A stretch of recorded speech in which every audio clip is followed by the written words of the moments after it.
So may nagtanong po ulit sa atin. Ang tanong niya, paano kung galing lang sa gripo yung tubig, boss? Okay? So mga kamanok, kapag po galing sa gripo ang tubig na inyong ginamit sa pagbababad ng fermented Jackie Oats, so ang mangyayari dyan, magkakaroon siya ng maraming uod.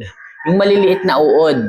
Okay? So gusto nyo ba na magkaroon ng ganon ang inyong ibinabad na fermented Jackie Oats? Tingnan nyo po itong akin. So ito po ay halos 3 buwan na, pero wala po siyang uod.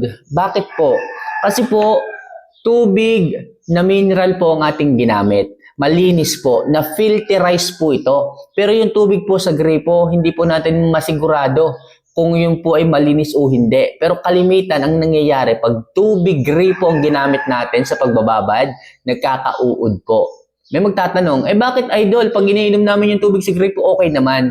So yan po ay sanay-sanay. Pag na-immune po ang inyong tiyan sa tubig sa gripo, wala pong magiging problema. Pero sa Jackie Oats, pag pinarment po natin, hindi po magsisinungaling. Pag po may lumabas na uod, ibig sabihin, hindi po ganon kalinis yung tubig. Pero huwag kayong mag-alala. Kung tubig gripo ang inyong nagamit, po pwede pa rin naman yan. As long as golden yellow yung inyong gagamitin, as long as golden yellow pa rin yung butil, wala po kayong magiging problema dyan. Yun naman pong uod na yan is good bacteria, protein pa rin yan na makakatulong sa katawan ng inyong mga manok. And take note, kayo naman po ay nagpupurga every month, kaya wala kayong dapat isipin.